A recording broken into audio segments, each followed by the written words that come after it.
Hamas militants have a variety of homemade or smuggled rockets at their disposal. Now, Israeli military has realized that it has been arming Hamas all this while.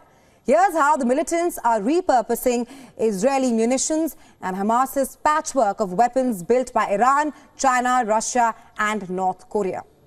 The very weapons that Israeli forces have used to enforce a blockade of Gaza over the past 17 years, they are now being used against them. Israeli and US explosives have enabled Hamas to shower Israel with rockets and hit towns. Quoting Israeli defense and intelligence experts, New York Times stated that unexploded ordnance is a key source of explosives for Hamas.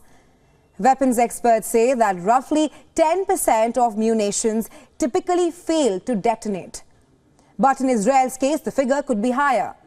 Israel's arsenal includes Vietnam-era missiles long discontinued by the US and other military powers around the world. The failure rate on some of those missiles could be as high as 15%.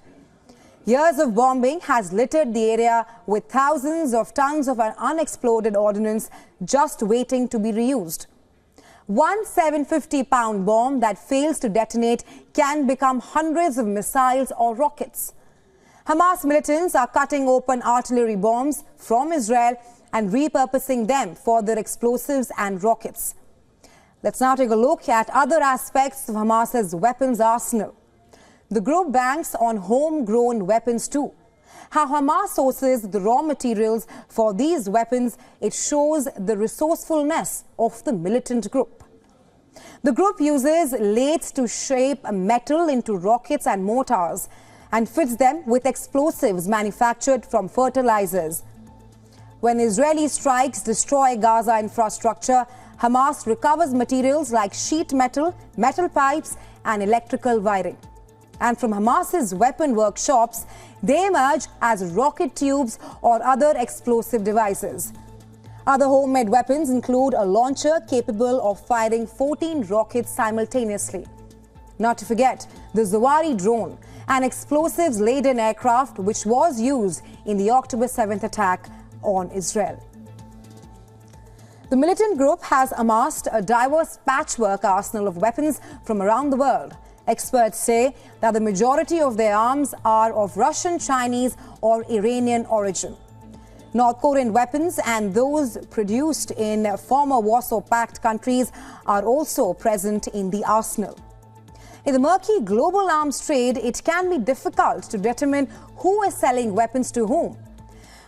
A weapon manufactured in one country could end up in the hands of Hamas by one way or another. Like non-military goods, copycat armaments are also a part of the weapons business. Weapons and components are often listed for sale on social media sites in war-torn countries as Iraq, Libya and Syria. Now, Hamas's competency on the battleground lies not in weapons or accuracy, but in its ability to produce and procure a stockpile of weapons. The patchwork of weapons has proved deadly during weeks of intense urban warfare in Gaza. Hamas fighters are typically armed with what they can carry and employ hit-and-run tactics against Israeli advantages in arms and technology.